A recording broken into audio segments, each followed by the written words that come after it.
आदाब, मुनसिफ न्यूज में आपका इस्तकबाल है। मैं हूं आपके साथ सैयद अनवारुल्लाह गौरी। बढ़ते हैं खबरों की तफसील की जानिब, लेकिन उससे पहले एक नजर हेडलाइंस पर। सुर्खियों को पेश करने में ताउन किया है डॉक्टर ऑर्थो ऑयल के साथ साथ डॉक्टर ऑर्थो कैप्सूल्स साथ लेना ना भूलें। दिल्ली में फिनलैंड के सदर से पीएम मोदी की दो तरफा मुलाकात, तिजारत, टेक्नोलॉजी और दीगर शोबों में ताउन बढ़ाने पर हुआ तबादले ख्याल। वजीर आला रेखा गुप्ता ने दिल्ली में फुटओवर ब्रिज का रखा संगे बुनियाद, कहा हुकूमत अवामी सहूलियात को बेहतर बनाने के लिए कर रही है काम।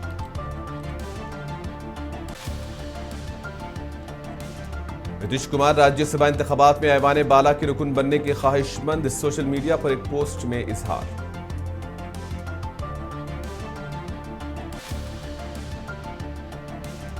बिहार के इंतखाबात में धनतंत्र और मशीन तंत्र की जीत थी, आरजेडी लीडर तेजस्वी यादव का इल्जाम।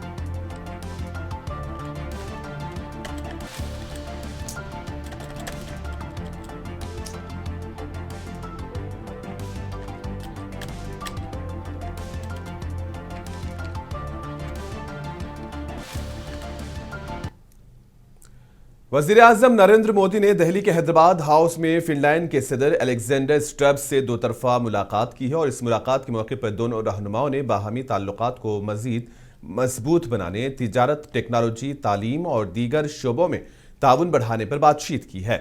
जराये के मुताबिक हिंदुस्तान और फिनलैंड के दरमियान डिजिटल इनोवेशन और पायदार तरक्की के शोबों में शराकत दारी को फरोग देने पर तबादले ख्याल किया गया। इस मौके पर दोनों रहनुमाओं ने मुश्तरका प्रेस कॉन्फ्रेंस भी की।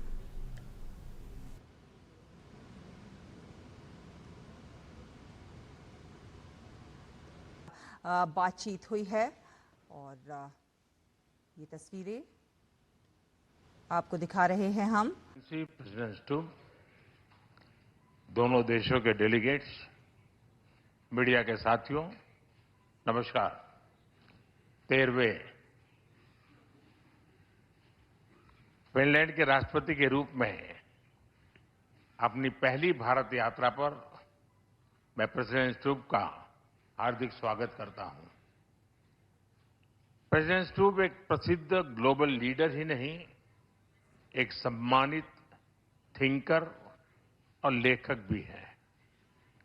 एक्सेलेंसी, आप जैसे अनुभवी और डायनेमिक लीडर का इस वर्ष के रायसीना डायलॉग का चीफ गेस्ट बनना हमारे लिए बहुत सम्मान और खुशी की बात है। वर्ष 2026 की शुरुआत में ऐतिहासिक Bharat European union free trade agreement हुआ।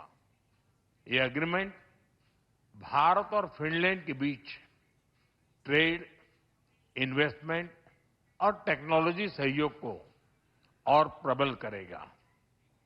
डिजिटल टेक्नोलॉजी, इंफ्रास्ट्रक्चर और सस्टेनेबिलिटी जैसे क्षेत्रों में भारत और फिनलैंड महत्वपूर्ण साझेदार हैं। नोकिया के मोबाइल फोन और टेलीकॉम नेटवर्क ने करोड़ों भारतीयों को जोड़ा है। फिनलैंड के आर्किटेक्ट्स के सहयोग से हमने चिनाब नदी पर विश्व का सबसे ऊंचा रेलवे ब्रिज बनाया है। फिनलैंड की साझेदारी से हमने नुमालीगढ़ में दुनिया की सबसे बड़ी बंबू टू बायोएथेनॉल रिफाइनरी भी बनाई है। फ्रेंड, ऐसे महत्वपूर्ण उदाहरणों से प्रेरित होते हुए प्रेसिडेंट स्टूब की इस यात्रा में हम भारत फिनलैंड संबंधों को एक strategic partnership in digitalisation and sustainability का रूप। दिल्ली की वजीर आला रेखा गुप्ता ने खानखाह मार्केट में लद्दाख की थीम वाले फुटओवर ब्रिज का संग बुनियाद रखा। इस मौके पर वजीर आला ने कहा कि इस मंसूबे से इलाके में ट्रैफिक के दबाव में कमी आएगी और मुकामी आवाम को सहूलत मिलेगी। उन्होंने मजीद कहा कि दिल्ली में अवामी सहूलियात और बुनियादी ढांचे को बेहतर बनाने के लिए हुकूमत मुसलसिल इक़दामात कर रही है।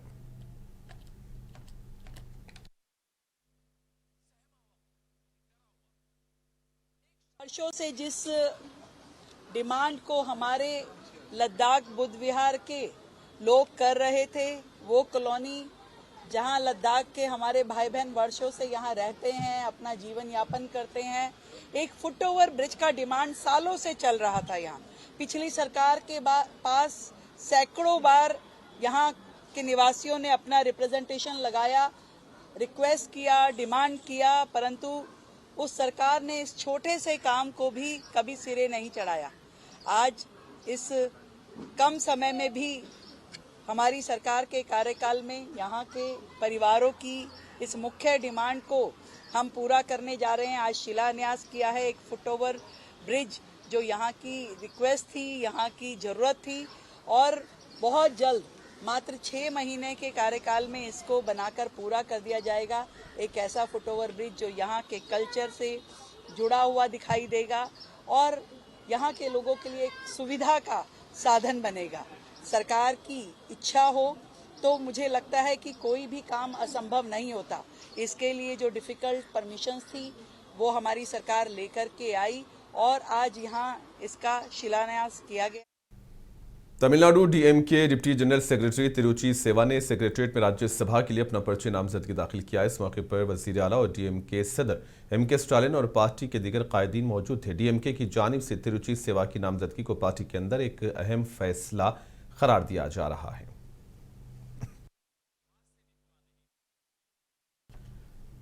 तमिलनाडु के नायब वजीर आला उदयनिधि स्टालिन ने साबिक वजीर आला एम करुणानिधि और करंथाई तमिल संगम कॉलेज के साबिक सेक्रेटरी एस रामनाथन के थंजावुर में मुजस्समों की नकाब कुशाई की। इस तकरीब में मुख्तलिफ सियासी और समाजी शख्सियात ने शिरकत की।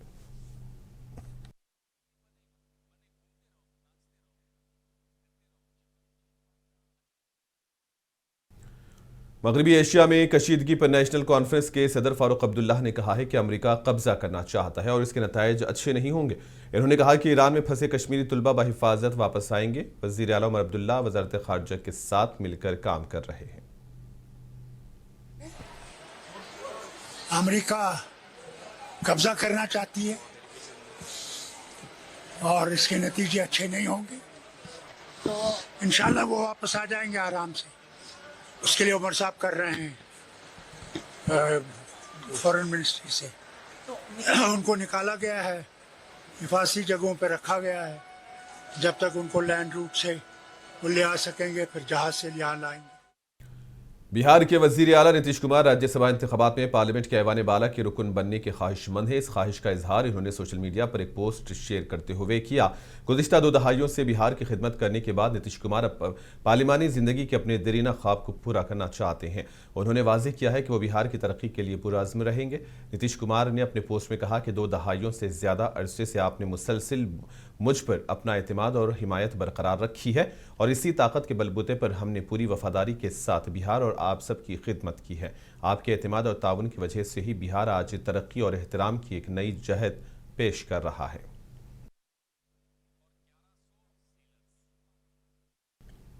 बिहार के वजीर आला नीतीश कुमार के राज्यसभा को जाने के फैसले पर मरकजी वजीर गिरिराज सिंह ने कहा है कि इससे पहले भी उन्होंने राज्यसभा का हिस्सा बनने की ख्वाहिश जाहिर की थी। इन्होंने 3 ऐवानों विधान परिषद, विधानसभा, लोकसभा के जरिए लोगों की खिदमत की है। कहा कि उनको कोई भेज नहीं सकता, वो अपने से फैसला लिए हैं। भी उन्होंने इच्छा जाहिर की थी, लोगों ने बताया जो उनके इर्द गिर्द कि हम चारों सदन में 3 सदन तो रह चुके हैं, लोकसभा, विधानसभा, विधान परिषद, लेकिन अब राज्यसभा जाने की इच्छा है। उन्होंने उनको कोई भेज नहीं सकता, वो अपने मन से और उनके बगैर आगे भी जो सरकार बनेगी वो नीतीश कुमार। बिहार के वजीर आला नीतीश कुमार के राज्यसभा इक़दाम पर आरजेडी लीडर तेजस्वी यादव ने कहा है कि बिहार के इंतखाबात में जो साजिशें और हथकंडे इस्तेमाल किए गए हैं वो धनतंत्र और मिशन तंत्र की जीत थी।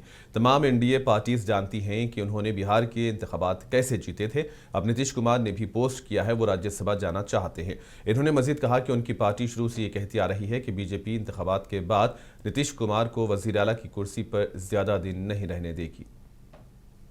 बिहार का जब चुनाव हुआ तब जो साजिश रची गई, जो तंत्र मंत्र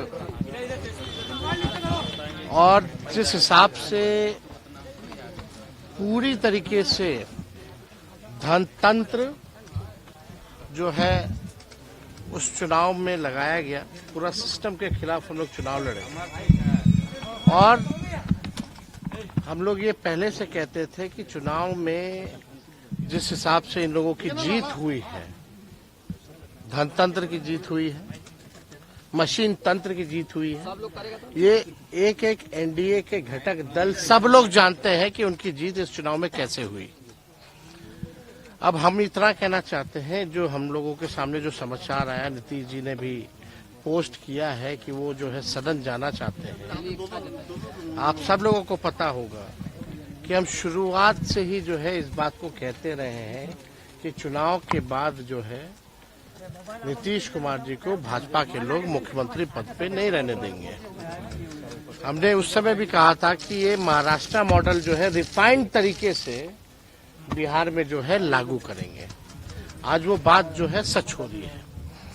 और जो जन आकांक्षाएं हैं इस सत्ता परिवर्तन के खिलाफ हैं सभी लोग। जो भी जन भावना लोगों की है इस सत्ता परिवर्तन के खिलाफ है। हम नीतीश जी के साथ कुछ दिन काम भी किए, उप मुख्यमंत्री भी रहे, लेकिन ज्यादातर जो है हम विपक्ष में रहे। हम लोग सब लोग जानते हैं। आप मेरा एक बयान देखिएगा, जब नीतीश कुमार जी जब दोबारा हम डिप्टी सीएम बने, उसके बाद जब दोबारा वो 28 जनवरी 2024 में जब हम लोग को छोड़ के गए थे, तब उनके पास कोई वाजिब वजह भी नहीं थी कि हम लोगों को क्यों छोड़ा था। उस समय भी हम लोगों ने ये कहा था कि भाई बीजेपी जो है जनता दल यूनाइटेड पार्टी को खत्म कर देगी, अब जनता दल यूनाइटेड पार्टी अब बचेगी नहीं।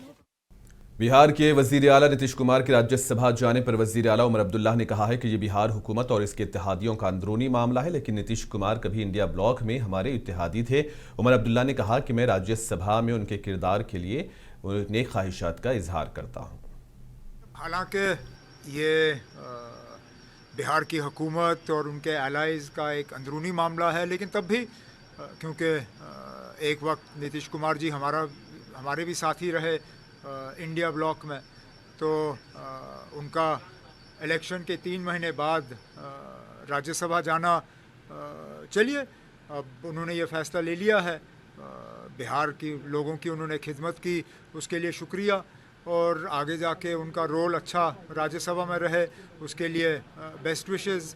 हमारे 3 साथी जो हैं राज्यसभा में हैं, उनसे कहूँगा कि बीच बीच में नीतीश कुमार जी को मिले। हालांकि नीतीश कुमार के राज्यसभा जाने पर शिवसेना यूबीटी के रुकने पार्लियामेंट संजय राउत ने कहा कि जब असेंबली के इंतखाबात के नताइज का ऐलान हुआ था, उसी दिन मैंने कहा था कि नीतीश कुमार सिर्फ चंद माह के लिए वजीर आला रहेंगे, यानी कि 4 महीने के लिए वजीर आला बनेंगे। उन्होंने कहा कि ये सब उनकी अंदरूनी सियासत का हिस्सा है। बिहार के विधानसभा के चुनाव के नतीजे आए थे, उसी दिन मैंने कहा था कि नीतीश कुमार जी कुछ महीने के लिए मुख्यमंत्री बनेंगे। बराबर मैंने बोला था ना कि नीतीश कुमार जी कुछ महीने के लिए बनेंगे, 4 महीने के लिए बनेंगे। और अब नीतीश कुमार जी को वहां से हटा के राज्यसभा में लेकर जा रहे हैं, और भारतीय जनता पार्टी बिहार का नेतृत्व उनके किसी नेता के पास दे रहे हैं। जो मेरी जानकारी है, नीतीश कुमार जी के जो बेटा है उनको डिप्टी सीएम बन। बिहार के वजीर आला नीतीश कुमार की राज्यसभा को जाने पर आरजेडी लीडर मनोज झा ने कहा कि ट्वीट पढ़ने के बाद साफ लगता है कि ये ट्वीट न तो खुद नीतीश कुमार ने लिखा और ना ही उन्होंने इसे डिक्टेट किया। उन्होंने कहा कि ये दिल्ली से आया है। एक बात कहूं, उस ट्वीट को पूरा पढ़ने के बाद इतना तो गारंटी कर सकता हूं, उन्होंने नहीं लिखा, ना डिक्टेट किया है। दिल्ली से ट्वीट तैयार हुआ है। और मुझको छोड़िए, बिहार के किसी 10 बरस के बच्चे को भी पूछ लीजिएगा ना ये ट्वीट किसका है, तो उसकी उंगली उठेगी दिल्ली दरबार की ओर। जाहिर है, मैंने पहले भी आपसे कहा था कि ये घटनाक्रम आज खत्म नहीं होगा। ये जो ऑपरेशन किया गया है ना, इससे बिहार का जो जदयू का कोर है, जो आधार समूह है, वो चोटिल महसूस कर रहा है। और ये शिंदे मॉडल जो करने की, इम्प्रोवाइज करके करने की कोशिश की गई है, वो संभवतः आने वाले दिनों में औंधे मुंह बिहार गिरेगा। बिहार के वजीर आला नीतीश कुमार की राज्यसभा को जाने पर पार्टी के कारकुनों में नाराजगी देखी जा रही है। इस मामले को पटना में जेडीयू के कारकुनों ने एहतजाज किया और पार्टी क़ियादत से फैसले पर नजरसानी करने का मुतालबा किया।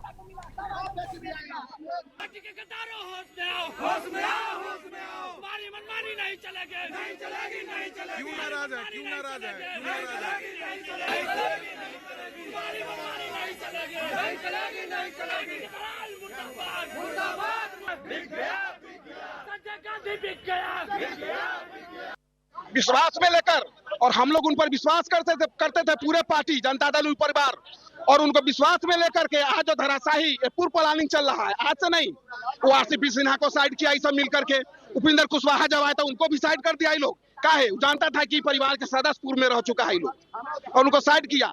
आज मुख्यमंत्री जी को मुख्यमंत्री के सीट से हम लोग 2025 फिर से नीतीश के लिए वोट मांगे थे, जनता के बीच में गए थे, और वह वोट नीतीश कुमार जी के नाम पर मिला था, न कि भारतीय जनता पार्टी के नाम पर मिला था। पूर्ण रूप से दबाव बनाया गया, पूर्ण रूप से दबाव बना करके ये सब खेल हुआ है। ये साजिश तो भारतीय जनता पार्टी का साजिश है ही, क्योंकि राज तो किया लेकिन बिहार में उसका खुद सरकार नहीं बना, वो साजिश है। लेकिन प्लानिंग था, प्लानिंग विजय चौधरी, संजय झा, गांधी जी, सब का साजिश है। भुजा पार्टी जितना है जो मुख्यमंत्री जी के इर्द गिर्द किसी को सटने नहीं देता है, वही सबका साजिश है, और साजिश के तहत जो है आज सब। कांग्रेस ने हरियाणा राज्यसभा की निशिस्त के लिए करमवीर बोध को नामजद किया है। इस पर कांग्रेस लीडर रणदीप सिंह सुरजेवाला ने कहा है कि राहुल गांधी और मल्लिकार्जुन खड़गे ने एक ऐसे फर्द को पहचाना है जो एक गरीब दलित खानदान से ताल्लुक रखता है और मेहनत व लगन के साथ अपनी जिम्मेदारियां अंजाम देता आ रहा है। श्री राहुल गांधी जी ने और श्री मल्लिकार्जुन खड़गे जी ने एक गरीब दलित परिवार से कर्मचारी से समाज सेवा तक जिन्होंने बेहतरीन कार्य किया और अब अखिल भारतीय अनुसूचित जाति विभाग में काम कर रहे हैं, एक ऐसे व्यक्ति को राज्यसभा में भेजकर फिर साबित कर दिया कि कांग्रेस न केवल शोषित और वंचित वर्ग के साथ खड़ी है, पर एक जमीनी कार्यकर्ता को वहां भेजकर ये साबित हुआ है कि कांग्रेस जो है जमीनी कार्यकर्ता को प्राथमिकता। ईरान ने जुमेरात की सुबह इसराइली और अमरीकी अड्डों पर दोबारा हमले शुरू कर दिए। अमेरिका और इसराइल की जानिब से ईरान पर बमबारी तेज करने और बहरे हिंद में ईरानी जंगी जहाज को डुबोने के बाद ईरान ने जवाबी कार्रवाई की। इसराइल ने कई मिसाइल हमलों का ऐलान किया और तेल अवीव और यरूशलेम में फिजाई सायरन बज गए। ईरान के सरकारी टेलीविजन ने कहा कि इजाफी हमलों में अमरीकी अड्डों को भी निशाना बनाया गया। इसराइली फौज का कहना है कि इसने लेबनान के बेरूत के जनूबी मुजाफात में ईरान की हिमायत याफ्ता हिजबुल्लाह अस्करियत पसंद ग्रुप पर टारगेटेड हमले किए।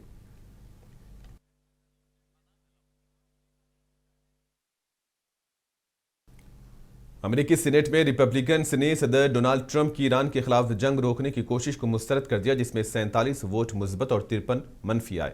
इस कानून साजी का मकसद कांग्रेस की मंजूरी के बगैर मजीद हमलों को रोकना था। वोट ज्यादातर पार्टी लाइन के मुताबिक आया, ताहम कैनेक्टी के रेनपाल ने हिमायत की और पेंसिल्वानिया और डेमोक्रेट जॉन फेटरमैन ने मुखालिफत की है। और इस फैसले के बाद कांग्रेस में हंगामी मुबाहिसे और एहतजाज देखने में आया और डेमोक्रेट्स ने कहा कि सदर की पॉलिसी खतरनाक है और मजीद इंसानी नुकसान का सबब बन सकती है।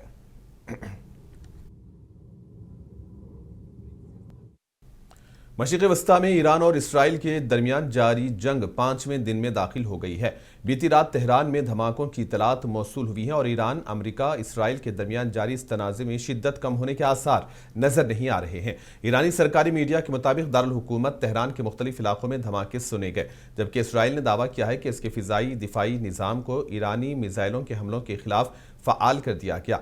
रिपोर्ट्स के मुताबिक अब तक ईरान में तकरीबन 1000 से ज़ायद अफराद हलाक हो चुके हैं, जबकि इसराइल में 11 अफराद की हलाकत की तस्दीक हो चुकी है।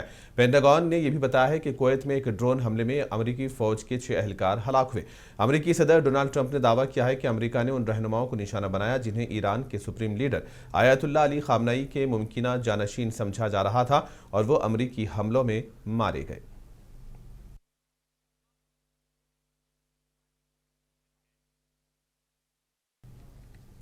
ईरान के बुकान शहर में शदीद बमबारी की इतलात मौसूल हुई है, जिसमें कई इलाकों के साथ साथ एक सरकारी इमारत को भी निशाना बनाया गया है। धमाकों के बाद इलाके में खौफ व हिरास का माहौल पैदा हो गया है और शहरी शदीद खौफजदा हैं। सिक्योरिटी एजेंसियों ने फौरी तौर पर इलाके का जायजा लेना शुरू कर दिया है और सूरत हाल पर मुसलसिल नजर रखे हुए हैं। इब्तदाई इतलात के मुताबिक बमबारी के नतीजे में कुछ इमलाक को नुकसान पहुंचा, तहम अभी तक हलाकतों या जख्मियों की तफसील सामने नहीं आई है। मुकामी हुक्काम ने शहरियों से हिफाजती इक़दाम अपनाने और मशकूक सरगर्मियों की इत्तला देने की हिदायत की है।